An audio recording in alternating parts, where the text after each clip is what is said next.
Fast forward a bit, and our boy is already playing doctor. He's got to whip up some pills to deal with this nasty cold poison for his buddy here. But of course, there's a catch. He's fresh out of ingredients. And just like that, problem solved. He gets his hands on a key to the family's secret vault. Look at that grin. Our boy knows he's about to hit the jackpot. He's desperate for resources to power level himself, and this is his golden ticket. So he strolls up to his fourth uncle, demanding to be taken to the vault. The uncle is freaking out like, dude, that's a restricted area. Did you see the old master? But our boy is cool as a cucumber. Just drops that's the old man's orders line. Total power move. And BM, this is no ordinary door. The entrance to the vault is protected by a freaking vermilion bird divine fire array. Look at our boy's face, even with his past life's knowledge. This thing is impressive and clearly a big deal. The uncle is floored. How do you even know what this is? He asks. Experts couldn't identify it. But for our boy, it's child's play. He casually identifies it as a legendary 9th grade array. And that's when it hits him. If his ancestors built this, the Leaf family wasn't just some local clan. They were continental-level badasses. He unlocks the array and steps inside, and holy crap.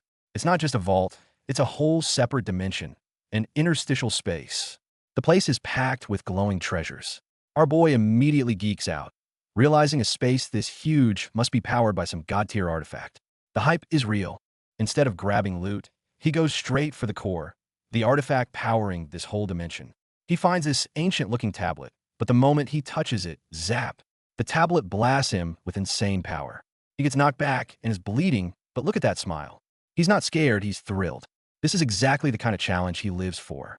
And as he connects with the tablet's power, his mind is flooded with these profound concepts. We're talking flower in the mirror, moon in the water level stuff.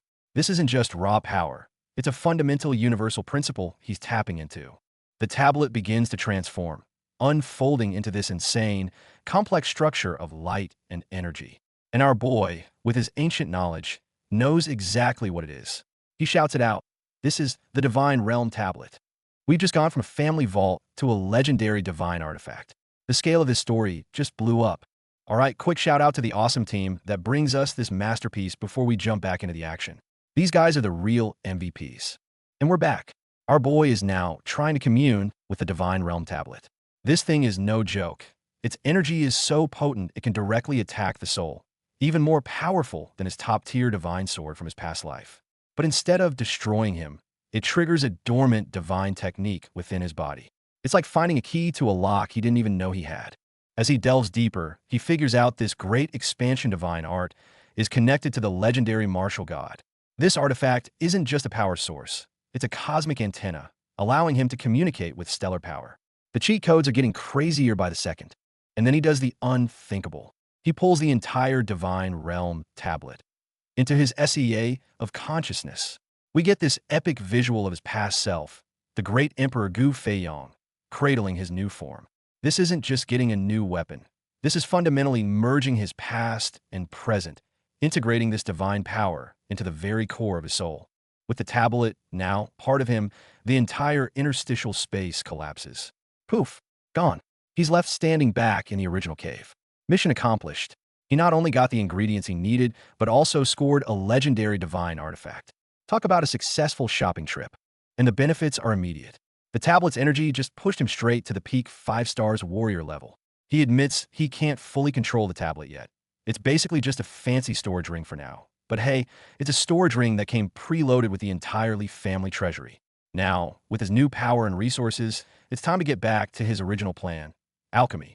Back at the Alchemist Association, he runs into a little roadblock. The specific guy he needs, Jiarong, is in deep cultivation seclusion. The staff is trying to warn him off, saying it's super dangerous to interrupt an alchemist mid-session. It could cause chi deviation or worse. Meanwhile, this silver-haired dude is silently judging our boy, thinking he's arrogant. When Yinxiao insists on seeing Jiarong, another alchemist steps in, trying to be helpful. But this just makes silver hair even saltier. He's remembering how he had to wait over a month for a simple pill. And now, they're bending over backwards for this kid. The jealousy is palpable. The standoff gets more intense. Our boy's crew is losing patience, but the old master, Liang, is still hesitant. But then, plot twist. Someone rushes in and tells Master Liang to get Yinxiao ASAP, because he's the only one who can deal with some critical injuries. Suddenly, the tables have turned. And just like that, Master Liang does a complete 180. He's now ready to drag Jia Rong out of his life or death meditation, screaming that our boy is the only one who can save him and that it's a matter of national importance. The onlookers are just stunned, like, who is this kid?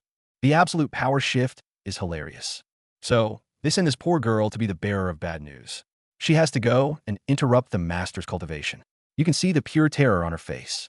She knows she's about to face the full wrath of an alchemist whose breakthrough was just ruined. She's basically walking to her doom. And yup, he's pissed.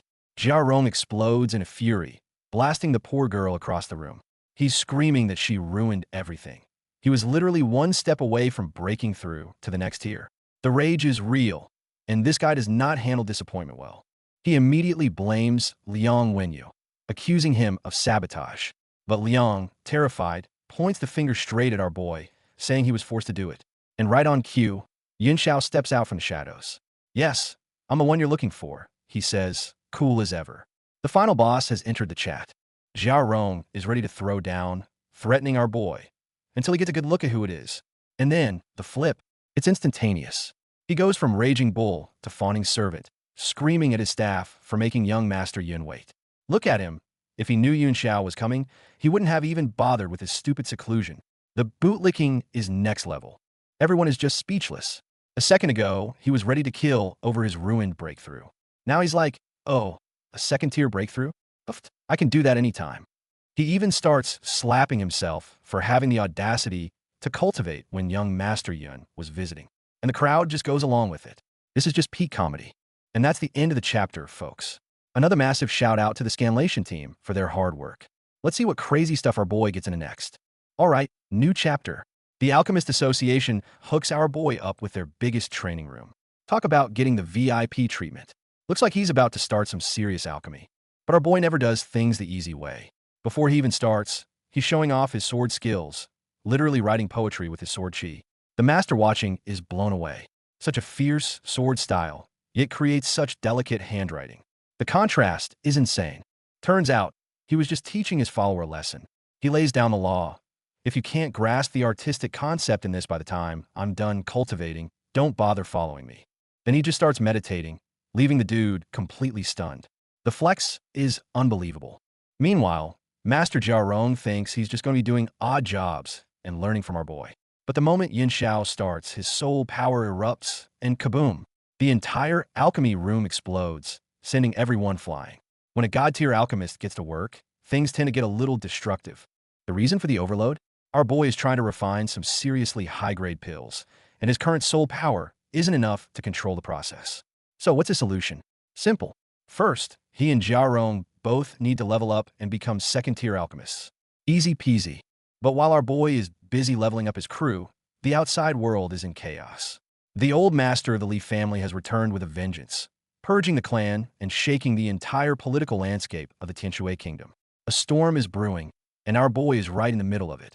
All the major powers are watching from the sidelines, trying to figure out the Li family's next move. This dude and his talking lizard are convinced it's all part of some grand scheme. A 5D chess game where even the emperor is just another player waiting to see the outcome. Back in the court, the tension is thick enough to cut with a knife. Everyone's trying to decide which side to back in the upcoming power struggle. One wrong move, and their entire family could be wiped out. This guy is feeling the pressure, knowing his family's fate hangs in the balance. And the million-dollar question on everyone's mind is, why is the old master betting everything on the Yin Xiao? Their best guess is that our boy can actually cure the legendary Xiao Qingwang's injuries. Suddenly, this mysterious kid has become the pivot point of the entire kingdom's fate. Meanwhile, the Grand Prince's faction is running out of patience. His supporters are clamoring for action, urging him to just raise the banners and start the rebellion already. Looks like civil war is just around the corner. Just then, a mysterious figure appears, claiming he has 3 master plans to ensure the prince's ascension to the throne. But the prince recognizes him as a spy from an enemy state and doesn't hesitate for a second. He draws his sword and goes for the kill. Since you're here, leave your head behind. Absolutely savage. But wait, plot twist. The spy is none other than Li Yi, the guy everyone thought was dead. He's returned with 2 martial lord-level bodyguards, completely unfazed by the prince's attack. He just calmly states, "Your Highness, I'm the only one who can help you now." The ghost of the past is back, and things are about to get wild. Even surrounded by the Grand Prince's soldiers, Li Yi is completely relaxed. He knows he's been labeled a spy, but he's not sweating it at all. He's got an ace up his sleeve. His two bodyguards are both martial lords, easily outclassing everyone here. He coolly tells the prince that a fight would be a lose-lose situation. Then, he drops the bombshell. He's here to help the prince accomplish 3 major objectives. And what are these objectives? 1. Get Li Chunyang out of the capital. 2. Kill Xiao Qingwang. 3. Take control of Zhongli Mountain. Damn, this guy plays for keeps. Each move is a critical strike aimed at completely dismantling his rival's power base. The Grand Prince is shook. The prince realizes that ever since our boy Li Yunxiao showed up, his once solid position has become shaky. Fed up, he makes a ruthless decision. Just kill Li Yunxiao and end this problem at its source. But Li Yi is one step ahead. He proposes an even more devious plan.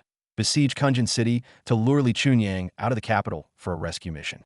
The moment the old master leaves, the capital will be ripe for the taking. It's a brilliant interlocking scheme. Once Li Chunyang is gone, they can consolidate power, control the capital, and then assassinate Xiao Qingwang to seize military authority. After that, the throne is his for the taking. Look at Li Yi's maniacal laughter. This dude is absolutely unhinged. In the end, the prince is convinced. He joins in the sinister laughter. A massive conspiracy against the Li family and his rival is now officially in motion. Meanwhile, completely unaware of the political storm, our boy and Master Jiarong are still grinding in the alchemy room. Jiarong successfully refines a batch of pills, but exhausts his soul power. Yunxiao just casually offers him a superior soul-nourishing pill, basically saying, "Here, use this to recover, then make another batch for me." Master Jiarong is absolutely stunned by the pill's effect. It boosts recovery efficiency by 3 times. He's practically begging our boy for the recipe. Look at Yunxiao, just casually munching on pills while the old master has a meltdown. The skill gap is just massive. And right at that moment, thanks to the pill, Master Jiarong feels the opportunity for a breakthrough. Countless soul fires pour into his being. This is the sign. He's about to advance to a second-tier alchemist. He seizes the moment and pushes with all his might. Second-tier, great alchemist Master Jiarong. He did it. Sticking with our boy is already paying off big time. However, the breakthrough unleashes a powerful soul storm that engulfs Yunxiao too. If he's not careful, this could damage his soul or even turn him into a vegetable. But in this moment of crisis, he hears a voice. It's the spirit of the divine realm tablet calling out to him. "Open your eyes and look at me." The voice is full of power and authority. It looks like our boy's ultimate cheat code is finally coming online. Guided by the tablet's spirit, the great expansion divine technique inside him activates, furiously absorbing the power of the soul storm. Not only is he unharmed, he's turning this crisis into a massive power-up. What a Chad. The moment Jiarong finishes his breakthrough, before he can even celebrate, our boy knocks him out with a silver needle. He even complains that the old man is too weak to handle a little pain. This is some tough love training right here. When Jiarong wakes up, our boy informs him that he's already a second-tier alchemist. He goes from disbelief to pure ecstasy in seconds, thanking the heavens on his knees. The dramatic mood swing is absolutely hilarious. The guy gets so emotional he asks Yunxiao to hit him again just to prove it's not a dream. Our boy is thinking, well, that's a new one. And then, without hesitation, BM, he delivers the punch. Jiarong goes flying and still has the nerve to complain that he hit too hard. Our boy is just done with him, thinking he's never met such a thick-skinned individual in all his years. This duo is pure comedic gold. But the comedy is cut short by urgent news. His father is trapped and surrounded in Kunjin City, his fate unknown. The family orders him to return immediately and take charge. He was only in seclusion for a few days, and the whole world is turned upside down. The moment he steps out, he finds the entire Alchemist Association staring at him. He just smirks and asks if they're all so bored they need him to loosen them up. The intimidation is real. Nobody dares to even breathe. Then, out of nowhere, Jimeng, the guy he was teaching earlier, gets on his knees and swears eternal loyalty. But our boy just casually replies, "Your talent is pretty average. If you want to follow me, it'll depend on your hard work and sacrifice." Everyone else is freaking out. Jimeng is a famous grandmaster, and this kid is calling him average. But what our boy truly values is Jimeng's heart of a strong person. He officially accepts him as his trusted aide. Just like that, he adds another powerful follower to his roster. And then the floodgates open. More and more people are begging to follow him. The situation is getting chaotic until General Bai Mao of the National Temple Guard appears. Turns out, Prince Chenyu was worried for his safety and sent an elite escort. That's some serious VIP status right there. But they barely make it out of the city before they're ambushed. It looks like the Grand Prince's faction is already making its move. The National Temple Guards are pros, though. They immediately form up and prepare for battle. A fierce fight is about to break out. The enemy is no joke. Their leader is a martial king, and he's here for one person and one person only, our boy. This just got a whole lot more dangerous. The enemy has two martial kings, while our boy's side only has Ji-Ming. The villains are openly mocking them. A mere warrior trying to kill a martial king? What a joke. The disrespect is real, but they have no idea what our boy is capable of. He gives Ji-Ming an explosion pill, and his power level instantly skyrockets to the zenith of a martial master. The enemy martial king is stunned, like, what the hell kind of pill was that?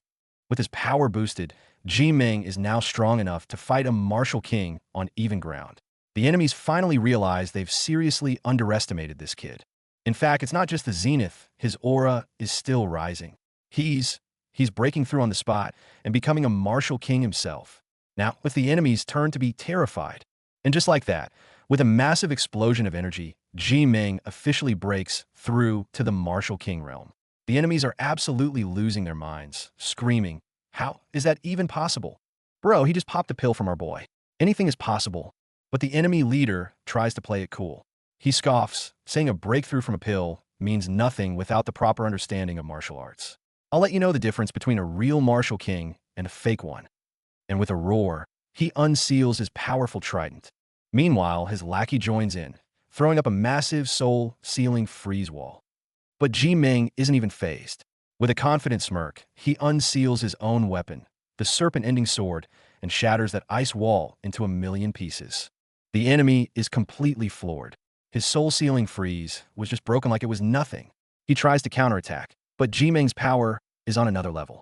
Look at this. He's materializing his martial intent into freaking cherry blossom petals. The enemy's face says it all. Every single petal stores a heavy presence of martial intent. He's absolutely terrified. Just as the enemy is panicking, another brother drops in from the sky to help finish the job. The bad guys are completely overwhelmed by this flower petal storm, their own sword intent getting trapped. With no other choice, they make a run for it, barely escaping with their lives. The battle might be over, but the shockwaves are just beginning. Everyone who witnessed it is buzzing. What kind of pill was that? How can it let one warrior fight two martial kings? You can literally see the greed in their eyes. They all want a piece of our boy's secret stash. Speaking of greed, this purple-robed dude comes flying in, demanding Li Yunxiao die and hand over the pills. Our boy is completely unfazed. He's like, "You want to talk about debt? Let's talk about you freeloading at my house." The guy attacks with his Tyene freezing sword, but Li Yunxiao just smirks. A stage 3 weapon is only as strong as its wielder. And BM, he hits him with 100 gravitational force skill again. And the result is predictable. The immense gravity shatters the guy's sword and sends him flying. He didn't stand a chance. Our boy just casually dispels his attack. The purple-robed dude is absolutely livid. "You bastard, give me my sword back." He lunges forward with a divine frost fist, putting everything he has into it. But look at our boy's face. He's just like, "You want your sword? Fine, I'll return it to you." The sarcasm is dripping. And then, the ultimate flex. Our boy uses the guy's own freezing sword intent against him. The dude is shocked, like, "How can you use my skill?" And Li Yunxiao is just cold as ice. "I can copy low-level skills just by looking at them." Then he takes it up a notch, reciting some epic poetry and combining two different sword intents. He's not just fighting, he's teaching a masterclass.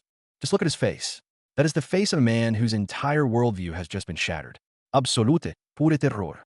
And we get a peek into his panicked thoughts. He can unseal two Stage 3 mystic weapons at once, and they have different sword intents. He's freaking out, realizing Li Yunxiao isn't just strong, he's impossibly, terrifyingly strong. He concludes he must be eliminated at once.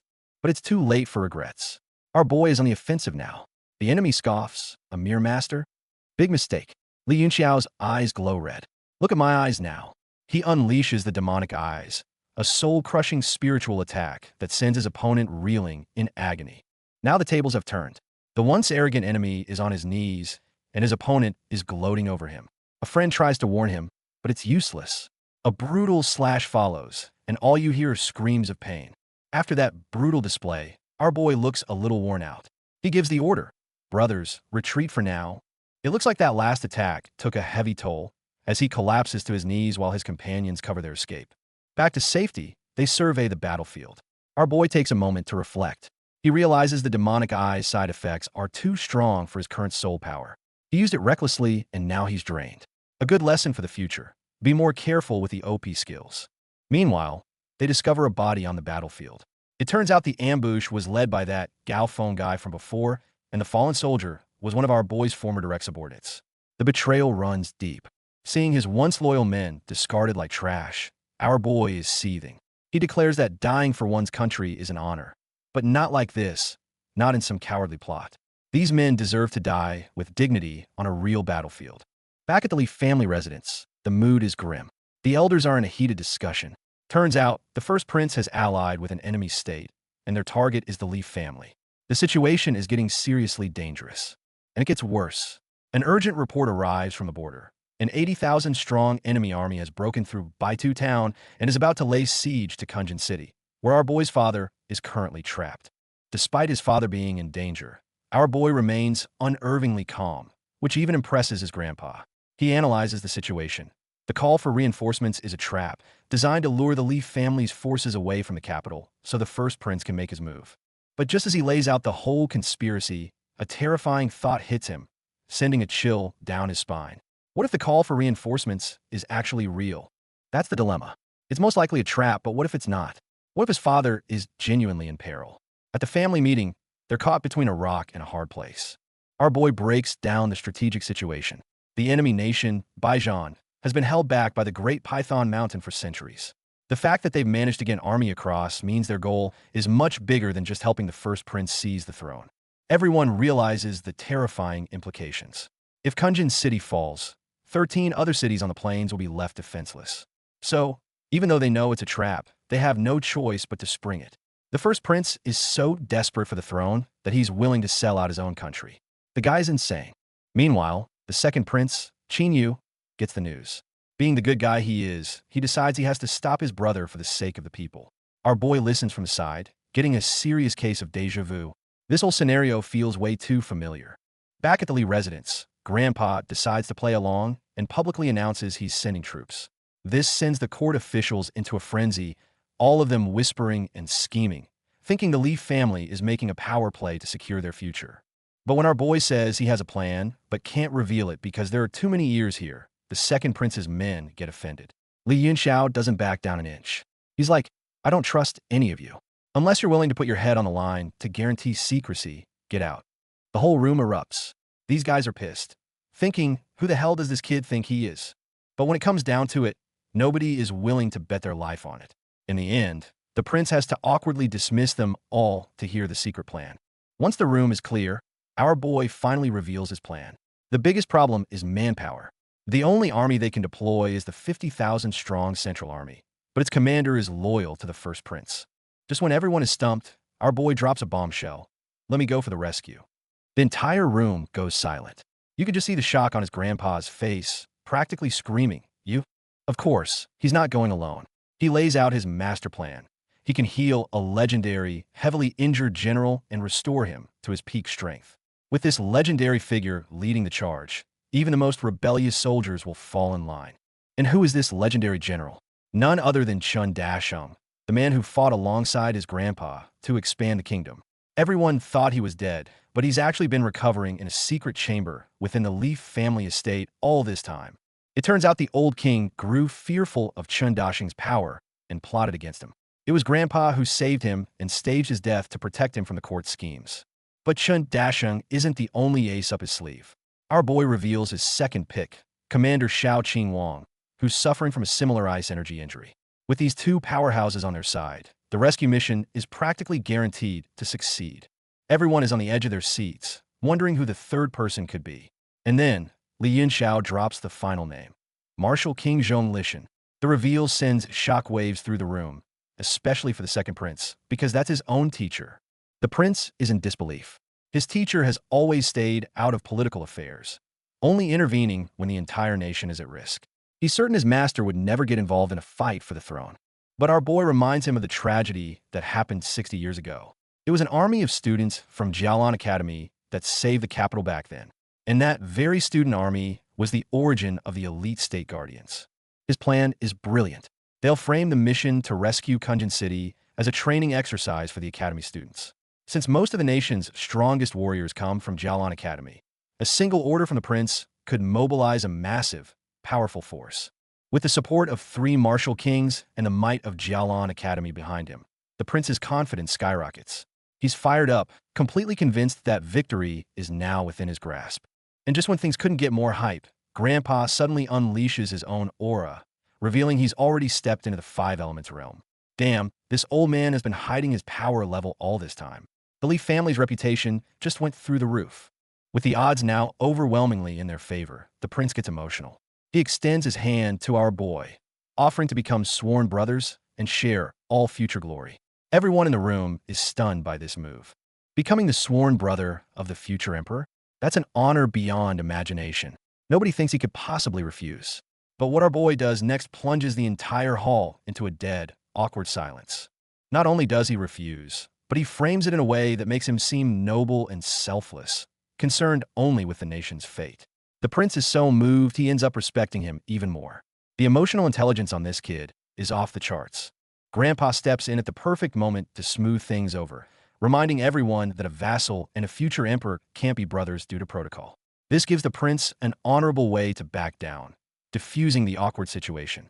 After the incident, the mood shifts to a more philosophical one. The prince muses, life is like a fog, but martial arts are eternal. Grandpa adds, life is glory and shame, but all turns to dust. These words seem to spark a moment of enlightenment for the prince.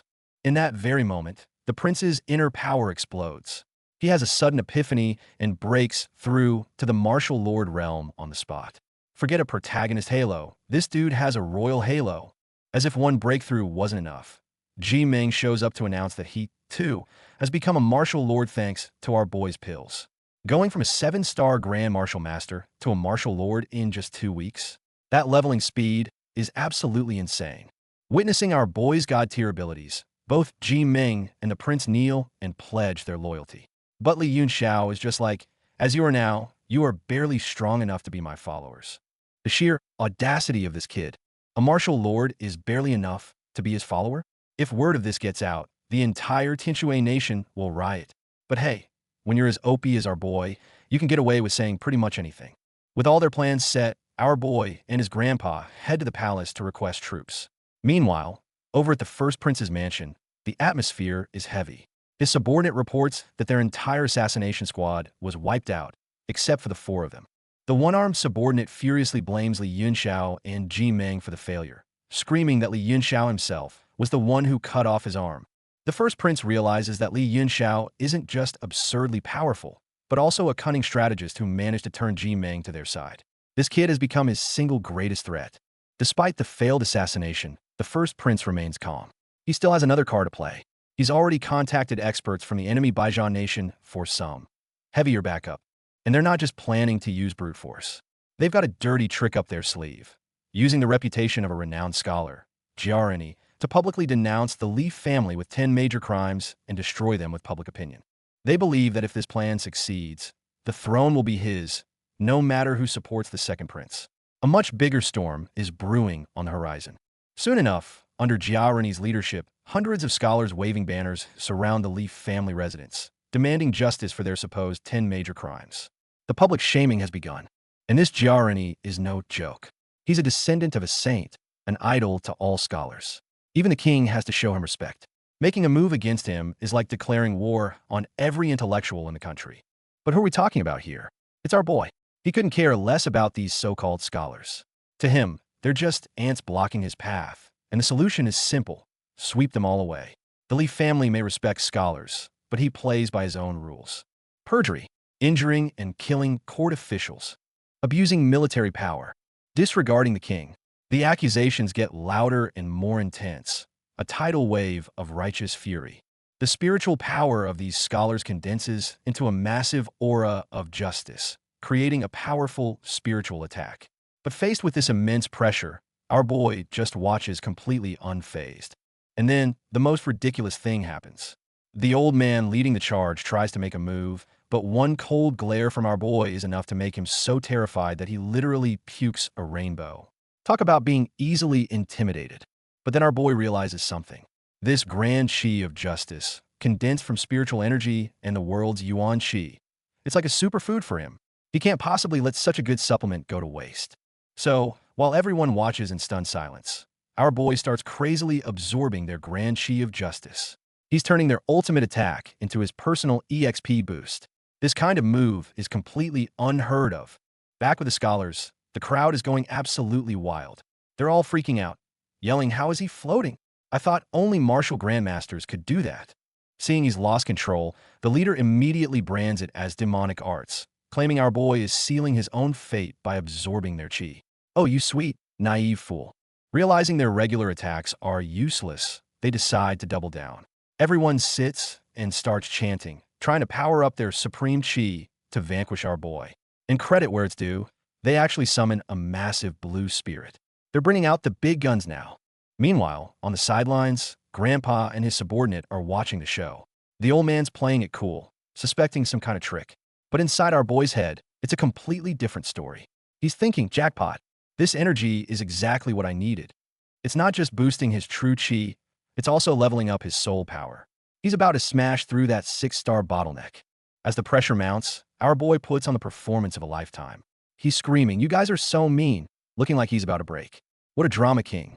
While they think they're winning, he's secretly pushing his limits. And just when they let their guard down, boom, an orange star appears above his head. He's broken through to a 7-star martial lord. His subordinate is panicking. "My lord, he's dying." But Grandpa knows what's up. He's just like, "Dying? Look closer. That brat is ascending."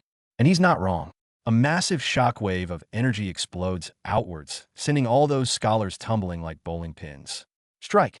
And then, our boy makes his grand entrance. He descends from the heavens, surrounded by 7 glowing stars, looking like a total god. The upgrade is real. The enemies are just floored. They can't believe he's completely unharmed and even stronger. And our boy just scoffs. Mid-tier 7-star, not bad. If you guys had tried a little harder, I might have reached the peak. The sheer disrespect. I love it. The leader finally puts 2 and 2 together. He used our grand chi of justice to make a breakthrough. The shock is so intense, he literally coughs up blood. You love to see it. Our boy just laughs in his face and tells him to thank his buddy for the generous gift. A true master of psychological warfare. But the fun and games are over. Our boy turns his cold gaze to the rest of them. This isn't just about showing off anymore. This is personal. They tried to surround the Lee family. They tried to frame his grandfather. Big mistake. Now it's time to settle the score. For a split second, our boy pauses, almost asking himself, what am I doing? But that doubt vanishes instantly when these clowns start spouting nonsense about 10 major crimes. He just scoffs. 10 crimes? Do you think the emperor is blind? He calls them out on their BS immediately. Our boy lays it out for them. The only reason you're still breathing is because you gave me a free power-up. But there's always one guy who has to run his mouth, calling him a barbarian and daring him to make a move. And BM. Without a moment's hesitation, our boy lands a beautiful right hook straight to his face. Don't test him. Just look at the pure, unadulterated shock on this guy's face. He really thought his scholar title was plot armor. Meanwhile, our boy's expression hasn't changed one bit. Cold, calculated, and completely unfazed. He is not here to play games. The next guy tries begging for his life. Spoiler alert, it doesn't work. One down. But for the rest, he has something far worse than death in mind. Public humiliation. He makes them carry a sign, dissing their leader, and parade it around the capital. The shame is so real, they know they'll never be able to show their faces again. And just to add insult to injury, he tells them, don't just say it, shout it. With feeling. Diss him happily. The sheer audacity. So now you've got this whole crowd of so-called virtuous scholars, enthusiastically screaming that their revered leader is a fraud and an idiot. And the public reaction is exactly what you'd expect. The entire city is laughing their heads off at this bizarre parade of shame. Look at them, pointing and jeering. What a spectacle. Meanwhile, in a completely different part of town, our boy is on another mission. He's in a secret chamber, examining a baby whose condition is worse than I thought. But does that faze him? Of course not. He just declares, since I'm the one treating him, he can't die even if he wanted to. The confidence. This is why he's the MC. The blonde dude in the medicinal bath wakes up. He's so weak he can't even imagine standing, having been unable to for 5 long years. But as he tries to get up, he suddenly realizes he can feel his legs again. Turns out, the guy had a profound cold condition, and our boy's mystic fire pills were the perfect counter, using extreme yang energy to neutralize it. The dude is so overjoyed he leaps out of the tub and gives his brother a massive bear hug. The reunion is real. Everyone's getting emotional, with Grandpa wishing he'd asked for help sooner. But our boy cuts right to the chase, telling the newly healed warrior he needs to command an army in a few days. The guy just laughs it off, thinking it's a joke after being out of action for so long. Our boy just smiles and suggests a little bet. Seeing this, Grandpa immediately grabs the warrior's shoulder, getting serious. Brother, even if you're not fully recovered, I need you to do this. After a moment of stunned silence, the warrior erupts in laughter, roaring that he never imagined he'd wear armor and enter a battlefield again. With that settled, Grandpa turns to our boy with a sly grin. You really are a second-tier alchemist. I believe you now, he says, then immediately follows up with, so you should have some good stuff on you, right? Our boy is just like, what is this old man plotting now? No good stuff? Then where did the Leaf family's entire treasury go? Hundreds of years of savings. Grandpa's mood flips in an instant, and he's ready to throw down. Turns out, the old man was just looking for an excuse to shake down our boy for his savings, taking a huge bag of gold to stimulate his hidden talent. Even the MC's plot armor is no match for Grandpa's extortion. This is a credits page, so let's skip ahead and jump right into the next chapter's action. We cut to the Leaf family's main hall, where a red-haired man sees the healed warrior and shouts in disbelief. Aren't you Chun Dashing? He can't believe his eyes. Everyone is shocked. They all thought this man, Prince Ching, had died from a paralyzing poison 5 years ago. As questions fly around the room, our boy steps forward to explain the whole situation. It turns out, back in the day, Grandpa had to hide the heavily injured Prince Ching to protect him. And now, our boy has refined a few mystic fire pills that can suppress the poison in his system. Of course, this favor doesn't come for free. Our boy makes a deal. Once he's fully healed, Prince Ching owes the Leaf family 3 favors. Being an honorable man, the prince agrees on the spot, as long as the requests aren't too outrageous. With everything settled, his teacher looks at him with newfound respect, admitting he's been hiding his true talents. She then jokingly makes a small request of her own. The next time he's feeling inspired, he has to play the Guangling Odyssey for her. After the banquet, our boy immediately goes into seclusion. He's frustrated with his progress. He's used the most rigorous training methods and absorbed the true chi from hundreds of scholars. Yet he's still stuck as a 7-star martial warrior. It doesn't add up, and he's determined to figure out why. He dives deep into his consciousness and discovers that the space created by that mysterious monument feels like a living, breathing world. It's far more advanced than the dead spaces others create using arrays to simply warp reality. Our boy realizes that the number of people on the entire continent capable of refining a monument like this is basically 0. What's more, the laws of this inner world seem different. His soul can directly manifest and remain stable here. This gives him a brilliant idea. If the laws here are different, couldn't he train his soul in this conscious world while his physical body absorbs natural chi in the real world at the same time? Double the training, double the efficiency. And he gets right to it. In his consciousness, he puts himself under 30 times gravity and starts training like a madman. At the same time, his physical body in the real world is crazily absorbing the world's energy. He manifests energy crystals within his mind space, shattering them and absorbing their power. This training efficiency is completely off the charts. Our boy realizes that by training his body, soul, and chi all at once, he can absorb multiple times more energy than he could at this level in his past life. His ambition soars. Once I return to the peak, who in this world could possibly rival me? With a final shout, he sucks in all the surrounding energy. But there's a problem. He got too greedy. The amount of energy he absorbed is way beyond what his body can handle.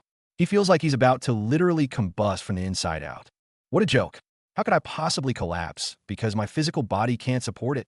At the brink of death, our boy's incredible willpower kicks in.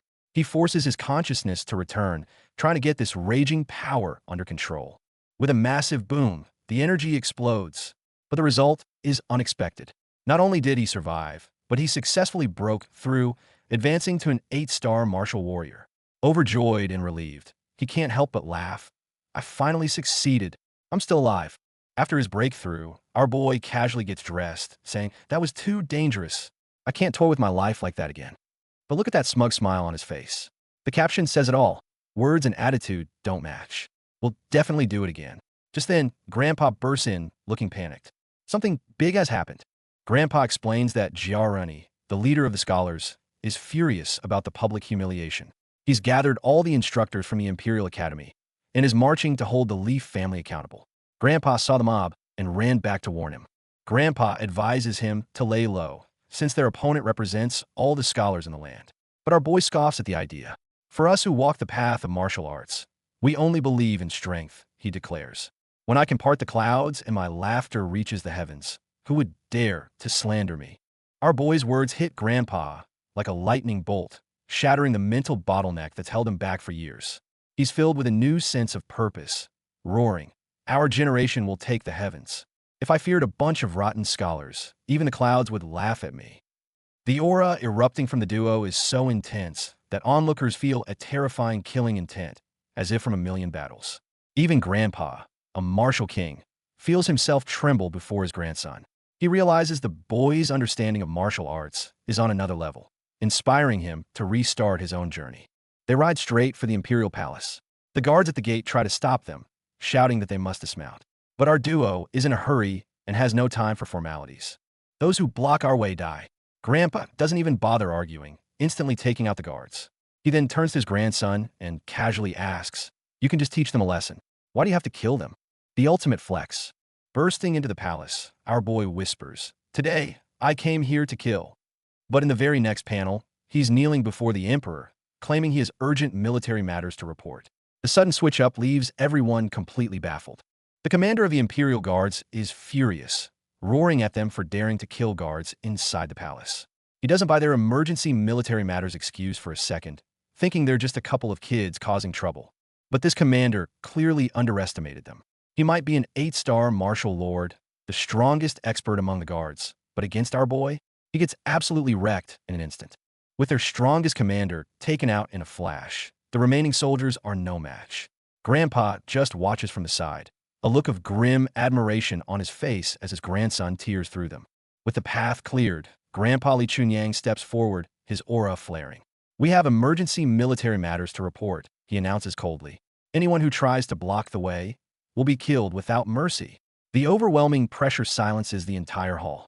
Faced with a massive formation of soldiers, Grandpa seems content to sit back and watch how our boy handles this. And Li Yinxiao, he's ready to put on a show. Our boy walks up the steps, announces his name, and repeats his claim of urgent military matters. Up on the dais, the emperor and his ministers watch coldly, waiting to see what kind of trick he's trying to pull. It doesn't take long for the court officials to start attacking him. They accuse the Li family of murder at the palace gates, a crime punishable by death. It's clear they've all conspired to use this incident to take down the Li family for good. An official dramatically reads out their crimes, declaring they will be executed here and now for all heaven and earth to witness. But our boy is completely unfazed. He's thinking, all this grandstanding for such a tiny amount of justice, chi? I can't even be bothered to absorb it. Before they can even finish their speech, our boy makes his move. He dashes into the crowd like a phantom, cutting down soldiers left and right. These pampered professors and guards stand absolutely no chance against him. As he fights, he coldly lectures the scholars. "Official matters aren't for you to stick your noses into. You're being played like fools and you don't even know it. I don't want to fight you, but don't force me to end your pathetic lives." Just then, the injured Jiarani is carried before the emperor. He tearfully begs his majesty to avenge him and kill these two devils. The prince steps forward, accusing our boy of disrespecting imperial law. But Li Yunxiao calmly retorts, "Oh, does the prince also understand imperial law?" He then turns and calls for the minister of personnel. He's about to turn their own rules against them. When a minister arrives, our boy poses a simple question. According to imperial law, what is the punishment for obstructing the report of urgent military matters? The answer, execution, along with their entire family. The whole court is stunned. So that's why he kept yelling about military matters. Those guards died for nothing. The red-robed official tries to argue that the professors died unjustly. But our boy just smirks and asks, "And what is the punishment for slandering a court official?" The official is left speechless. He had no idea that law even existed. Our boy presses his advantage, pointing out that by stopping him from seeing the emperor, the professors obstructed an imperial command. According to the law, that's punishable by death. Not only did they die in vain, but now their families are implicated too. A flawless legal checkmate. He then aims his final blow at Jiarani himself, stating that since his nephew broke the law, he's also responsible.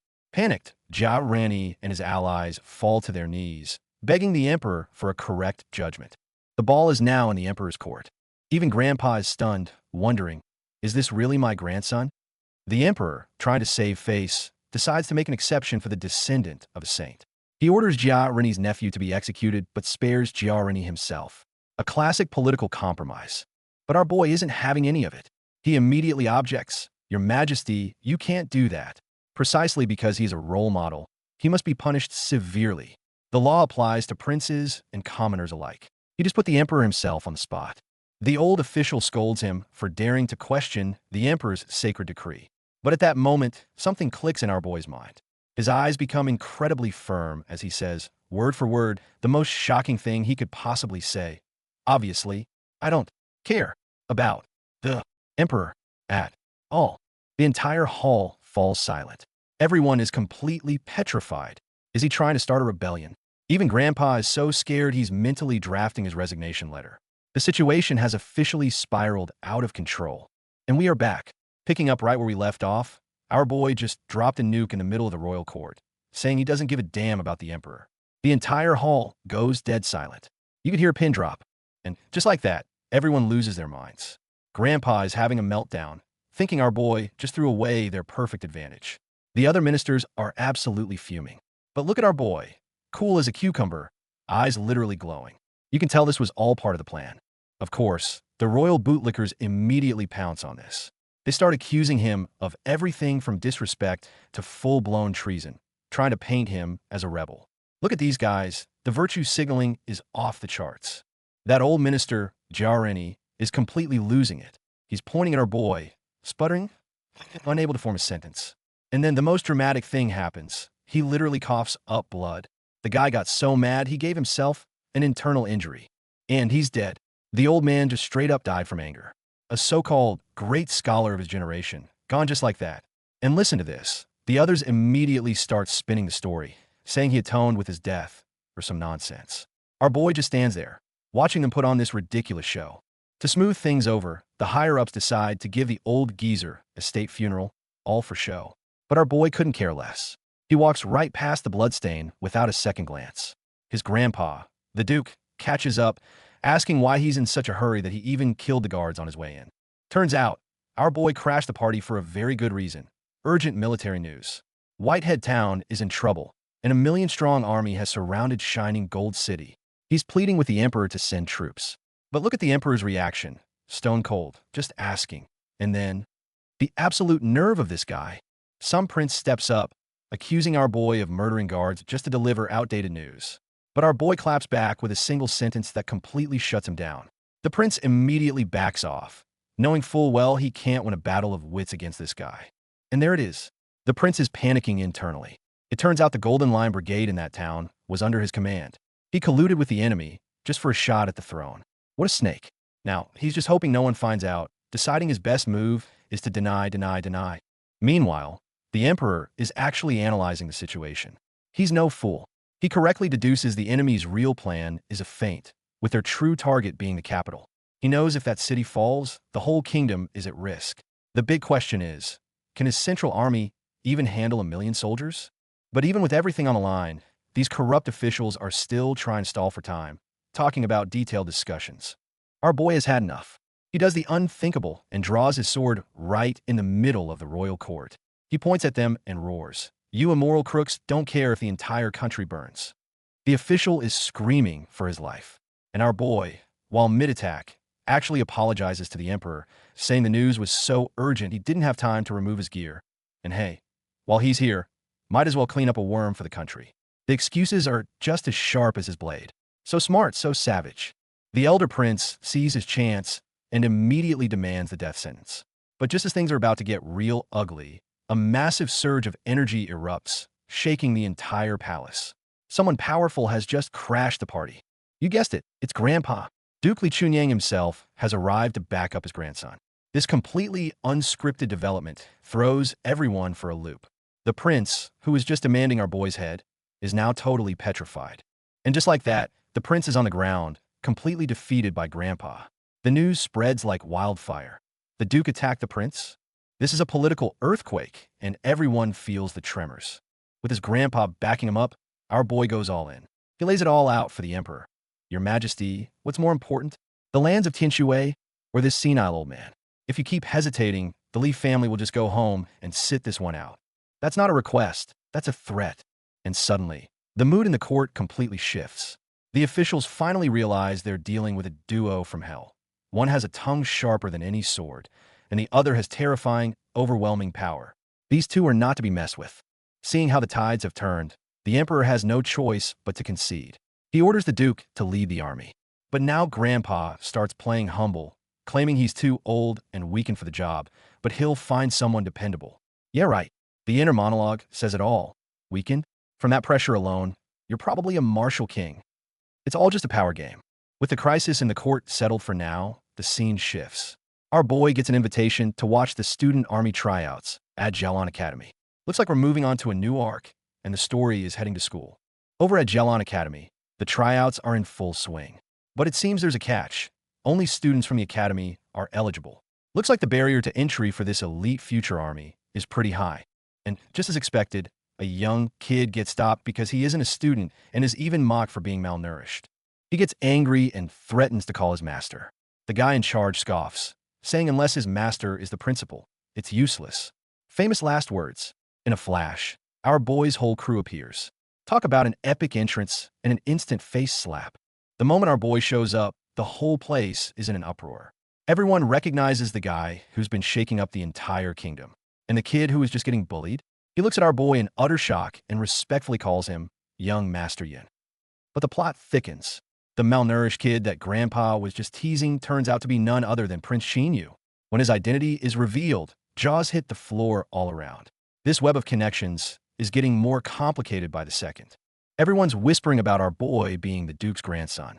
Clearly annoyed by the gossip, he casually sentences some loudmouth to a full day in the 20X gravity room. Just then, a woman in charge steps in and orders her subordinate to sign the young prince up too. Prince Xinyu takes the stage and gives a rousing speech, promising riches and high ranks to anyone who joins his state guardians. The students go absolutely wild, rushing to sign up like their lives depend on it. Our boy, however, is just chilling on the sidelines, calmly making his own plans with his crew. The results are in, and it's insane. Over 2,300 people signed up, all of them martial warriors or higher. This is a force that could shape the nation's future, and the prince and principal are ecstatic. Meanwhile, Grandpa's making crude jokes again, only to be shut down by our boy's classic F***CK off. Never a dull moment with these two. Next up is the principal, delivering a fiery motivational speech. He's talking about the glory of their ancestors and calling on the students to sacrifice for the country. The crowd is completely electrified, fists in the air, roaring with passion. The morale is through the roof. Now it's Prince Qinyu's turn, and he gets straight to the point with some irresistible offers. Gold coins, officer promotions, and for the best of the best, a spot as his trusted aide. The crowd goes ballistic. This is the opportunity of a lifetime for them. But just when everyone thinks Prince Yu is in charge, a mysterious masked figure makes a shocking announcement. The commander of this new student battalion is none other than Lin Xiao. The entire place erupts. And, predictably, someone immediately voices their dissatisfaction. And who steps up? Of course, it's two of the top dog from the Academy's power chart by Cheng Feng and Lin Yu. They're not about to accept some random guy as their commander. They throw down the gauntlet right then and there. Unless he can beat us, we won't follow him. The principal actually encourages the challenge, loving the drama. And our boy, he just calmly walks up, looks at the two top-ranked prodigies, and with the most nonchalant expression says, "Both of you at once." Oh damn, a 1 versus 2. That's how you make a statement. The ultimate academy battle is about to begin, and that's where we'll leave it for this chapter. Our boy is about to take on the academy's two strongest fighters at the same time. Can he pull it off? We'll have to wait and see. All right, the showdown is on. Our boy declared he's taking them both on at once. Across from him, Lin Yu and Bai Chengfeng are ready for battle. This is going to be good. The crowd is totally writing him off. They think he got lucky beating Lan Xian and that this 1v2 is just pure arrogance. Little do they know, our boy is on a completely different level. Even the elders are stunned, wondering how he jumped from a 1-star to an 8-star warrior so fast. Lin Yu makes the first move, his spear flashing like a dragon, and his fangirls in the audience go absolutely wild. Our boy's response? A cool calm.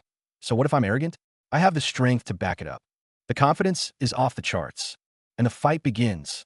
Lin Yu's spear strikes are incredibly fast and powerful, but our boy deflects them like it's nothing, barely breaking a sweat. The spectators are completely floored. The difference in their power is just that obvious. Seeing his normal attacks are useless, Lin Yu unleashes his ultimate technique, the roaring spear of tigers and dragons. And what does our boy do?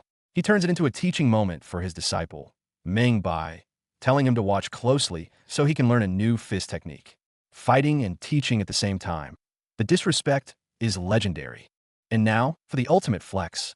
Faced with this devastating attack, our boy doesn't even bother to dodge. He blocks it with his bare hands. With a loud bang, the spear shatters into pieces, and our boy is completely unscathed. The entire stadium loses its collective mind. Is this guy even human? His disciple Meng Bai is cheering like crazy from the sidelines. Pushed into a corner, Lin Yu unseals his technique, unleashing the full, unrestrained power of his roaring spear of tigers and dragons. But it's useless because our boy reveals his own trump card, the tyrant body tempering technique. This technique splits his physical defense into 3 layers: a body like glass, the immortal golden body, and the unyielding tyrant physique. He's basically a walking fortress. Lin Yu's all-out attack hits him head-on, and doesn't even scratch his first layer of defense. Our boy emerges from the smoke without a single mark on him, looking almost impressed himself. So powerful, he says, admiring his own impenetrable defense. The flex continues. The other challenger, Bai Changfeng, just laughs at his partner's futile attempt. Meanwhile, in the crowd, a certain young lady who once looked down on our boy is having a moment of profound regret. She realizes now that he's in a league of his own, and all she can do is watch him from afar. Realizing they can't win one-on-one, they decide to team up for real. Bai Changfeng and Lin Yu power up simultaneously, preparing to launch their strongest attacks together. The combined power of 2 geniuses is absolutely terrifying. A tiger and a dragon of pure energy clash, engulfing the entire stage. The crowd screams, convinced that even a 1-star great martial master would be obliterated by this attack. Is this the end for our boy? You thought he was in trouble? Think again. From the heart of the explosion, our boy unleashes his own technique, the Lotus Sword Song. A giant lotus flower blooms, neutralizing the entire attack. He emerges with a smirk and says, "Now, it's my turn to attack." The counterattack is here. With his Lotus Sword Song, our boy has completely seized control of the fight. How will he finish this 1v2 battle? Find out in the next one. Last time, our boy dropped his Lotus Sword Song and declared his counterattack. Now he's coming in hot, declaring 10 steps, 1 kill. The absolute pressure. Bai Changfeng tries to trap him with a 100-fold gravity field, but it's completely useless against our boy's piercing sword energy. 1 sword to rule them all. The shockwave hits, and both challengers are sent flying. When the dust settles, the outcome is clear. Lin Yu and Bai Changfeng are both down for the count, completely defeated. The much-hyped 1v2 showdown ends in our boy's absolute, overwhelming victory. Our boy stands victorious, sword in hand, and scans the entire crowd. Who else is dissatisfied? He asks coldly. Come here now. Complete and utter silence. No one dares to breathe a word against him. At this moment, he owns this place. The next day, it's time for army assignments. Our boy strolls in, sword slung over his shoulder, looking like a total boss. All the key players are gathered on the main stage. The atmosphere is tense. You can feel a major power shift is about to go down. A fiery general makes his entrance, giving all the state guardians a 3-minute deadline to assemble or face punishment. This guy means business. You can tell he's a tough one. Meanwhile, the elder prince gets some interesting news. The kingdom's #1 martial artist, Xiao Qingwang, has returned from his injuries, and he's stronger than ever. But the prince just scoffs, confident that he controls over 90% of the central army. Xiao Qingwang's return sends shockwaves through the capital. After 5 years of silence, the legend is back. His return signals that a massive change in the kingdom's power structure is imminent. All the different factions are watching closely. One general laments that the Leaf family is about to completely dominate them. Just as he says that, the commander of the 1st Guardian Unit arrives to report in. The show is about to begin. And there he is, the red-haired powerhouse, Xiao Qingwang himself.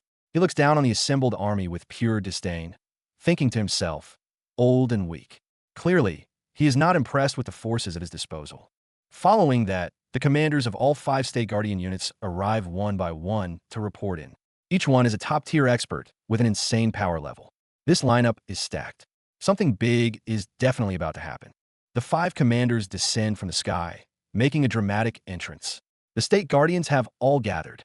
The sheer presence is overwhelming. A storm that will decide the fate of the nation is brewing. With the state guardians assembled, what's their next move? And what is the Elder Prince plotting? We'll find out next time. And we're back. The 5 commanders of the state guardians have assembled in epic fashion, and the student army is completely losing it. Now that's what you call a power move.